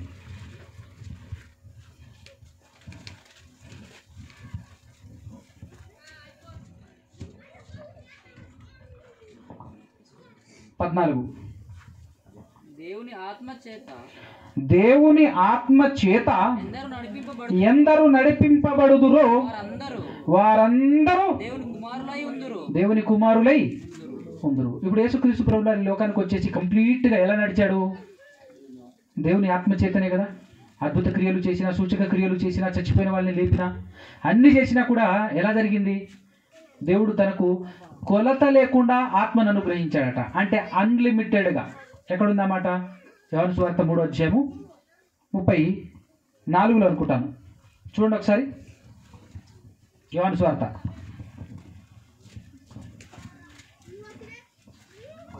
33, 34 చదవండి.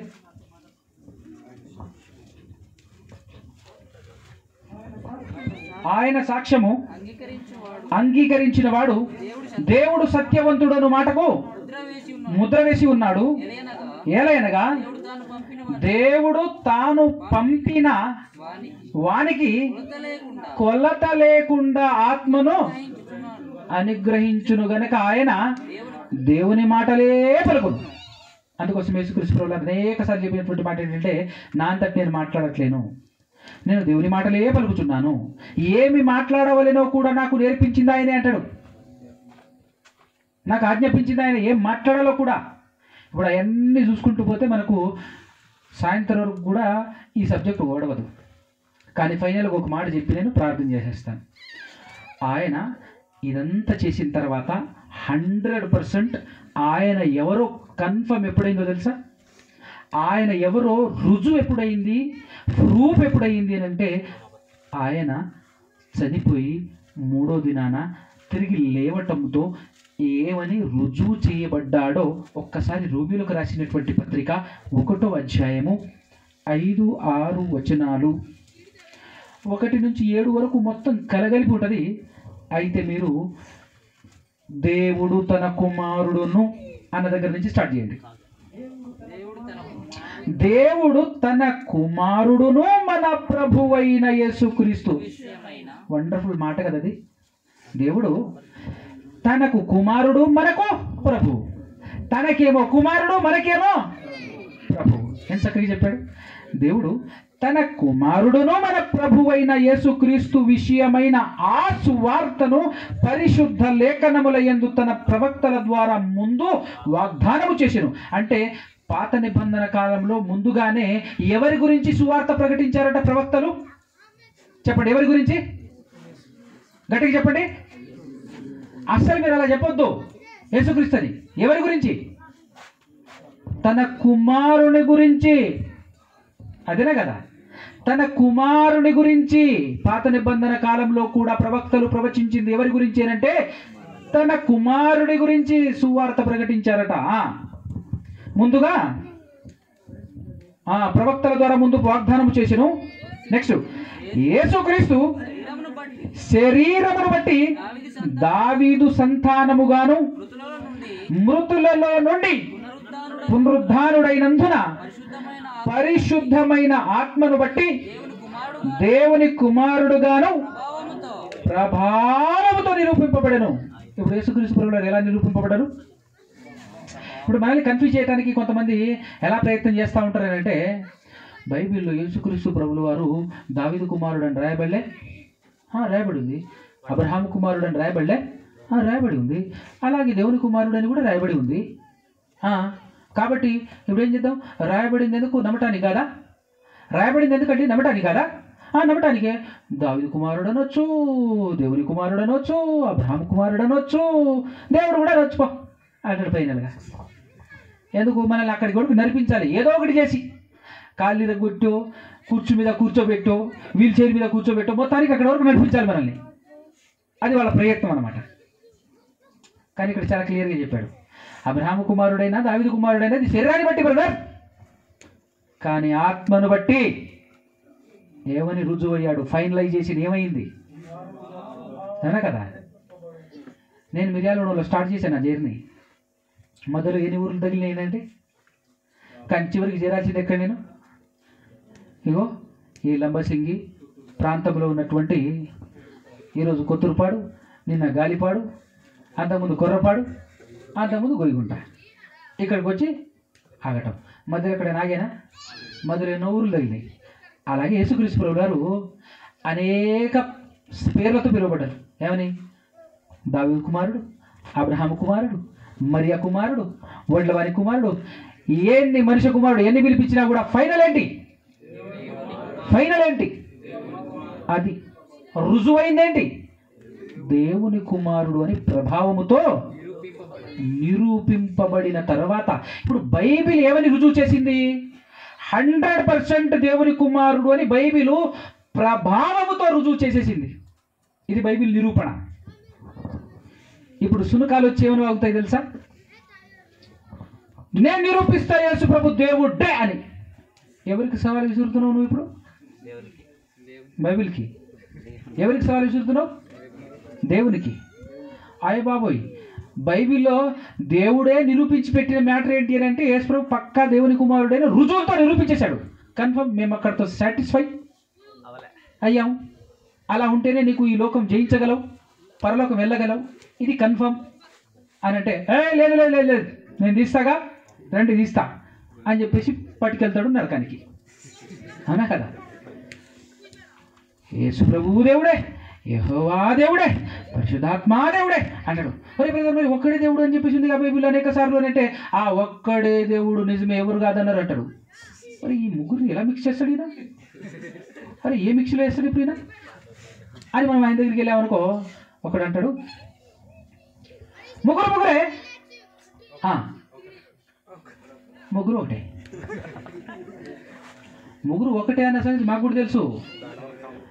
కానీ బైబిల్లో రాయబడింది ముగ్గురు ఒకటే అని రాయబడలే, దేవుడు ఒక్కటే అని రాయబడలే, దేవుడు ఒక్కడే అని రాయబడి ఉంది. నీకు ఒక్కటేకి ఒక్క డేకి తేడా తెలియకపోతే నేను మాత్రం ఏం చేసేది? అవునా కదా? ఒకటే అంటే మనమందరం ఒకటే. అటు ఎంతమంది ఉన్నాం ఇక్కడ? మనమందరం ఒక్కటే అనొచ్చు, కానీ మనమందరం ఒక్కడే అనగలమా? ఎంత తేడా ఉందండి. భాష రాకపోతే ఇంతే కదా సంగతి. నేను అదే బతుకుంటున్నాను. అక్కడ పట్టుకోండి చాలు, కదల్లేడు. అందరు చెప్పేది అదే, ముగ్గురు ఒకటే బా అంటాడు. ఎవడు కాదన్నాడు అయ్యా, ముగ్గురు ఒక్కటే ఎవడు కాదన్నాడు. కానీ మేము అడిగే ప్రశ్న క్లారిటీగా విను, ముగ్గురు ఒక్కటేనా, ముగ్గురు ఒక్కడేనా? ఇంతకు బైబిల్లో దేవుడు ఒక్కటే అని రాయబడి ఉందా? దేవుడు ఒక్కడే అని రాయబడి ఉందా? అది కదా నువ్వు నేను చదవాల్సిన మ్యాటరు. మరి దాన్ని బట్టి చెప్పు. అంటే మాట్లాడలేరు. మీకు చెప్పలేం బా అంటాడు అంతే. ఫైనల్గా చేతగాక చెప్పలేక, అంతేనా కదా? మీకు చెప్పలేం అని చెప్పేసి వెళ్ళిపోతాడు. ఎంత క్లారిటీగా బైబిల్ ఇచ్చిన తర్వాత దేవుడు ఒక్కడే, ఆ దేవునికి నరులకు మధ్యవర్తి ఒక్కడే, ఆయన యేసు ప్రభు అనే నరుడు అని ఇంత క్లారిటీగా బైబిల్ చెప్పిన తర్వాత కూడా నువ్వు తోకలు జాడిస్తే ఎట్లా చెప్పు? అవునా కదా? దేవుడు కట్ చేయడు. పోవాలి అంటే ఖచ్చితంగా రుజువు. అసలు 100% ఇక్కడ ఏమని రుజువు అయింది ఇప్పుడు చెప్పు? యేసుక్రీస్తు ప్రభువుని ఏమని రుజువు చేసింది బైబిల్? పక్కా 100% దేవుని కుమారుడు అని ప్రభావముతో నిరూపింపబడ్డ తర్వాత, దేవుని కుమారుడుగా ప్రభావముతో నిరూపింపబడ్డ తర్వాత ఇక నీ గోలేంటి? మధ్యలో నీ గోలేంటి అసలు అర్థం కావట్లేదు. అలా నమ్మితే ఏమన్నా ఏం పోతుంది నీకు? అవునా కదా? ఒకవేళ అలా నమ్మకపోతేనే పోతుంది నీకు నరకం వస్తుంది, నీకు పరలోకం పోతుంది. అవునా కదా? అని క్లారిటీగా ఉన్న తర్వాత ఇప్పుడు కొత్త బోధ రావటం వలన అలర్ట్ చేయటం కోసం ఈ టైటిల్ పెట్టాల్సి వచ్చింది. యేసుక్రీస్తు ప్రభుల వారు దేవుని కుమారుడు కాదా అని అంటే ఎందుకు కాదని చెప్పినాడు ఎవడు అసలాడు అని మాట్లాడవచ్చు మనం గట్టిగా. అవునా కదా? ఈ మాటలన్నింటినీ వీలైతే మరొక్కసారి వినేసి అలా గట్టిగా పట్టుకొని ఎవ్వరు మాట్లాడలేరు, ఎవ్వరు దీనికి సమాధానం చెప్పలేరు. ఏమనంటే ఎలా గుంజుతారు తెలుసా? బ్రదర్ మీకు తెలియదు బ్రదర్, మూల భాషకి వెళ్ళాలి అని చెప్పేసి వెళ్తారు. వీళ్ళు ఎలాంటి వాళ్ళు చెప్పాను నేను మొన్నట్టు చెప్తున్నా. మనం లోకల్ కోర్టులో కేసు వేస్తే అంటాడు హలో బ్రదర్ ఇక్కడ కాదు హైకోర్టుకి వెళ్ళాల్సింది అంటాడు. హైకోర్టులో దొరికాడు కుదరదు సుప్రీంకోర్టు వెళ్దా పదా అంటాడు. అంతేనా కదా? ఇప్పుడు ఇక్కడ దొరికింది అనుకో ఏం చేస్తాడు, ఇంగ్లీష్లో పద. అక్కడ దొరికింది అనుకో ఇంగ్లీష్ కాదు ఎక్కడ పోదాం, గ్రీక్లో పోదాం. ఆడ దొరికింది అనుకో గ్రీక్ కాదు హిబ్రూ పోదాం. అసలు మూలం ఉంది కదా. నాకు పిచ్చ కోపం వస్తుంది ఇట్లాంటివి చూస్తే.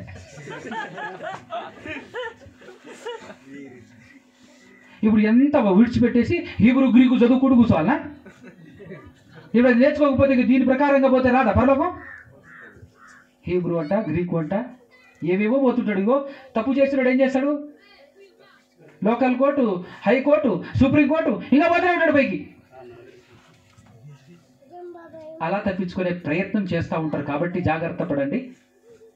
ఎక్కడికి వెళ్ళినా ఆ భాషలో ఏఖాద్ అని ఉంది, ఎలోహిం అని ఇంకో భాషలో ఉంది. ఎలోహిం అని అంటే బహువచనం బ్రదర్ అంటాడు. మరి బహువచనం అంటే ఇక్కడ ఏమని రాయాలి? దేవుడు అని రాయకూడదు. దేవుడు అనే పదమే బహువచనం అంటాడు.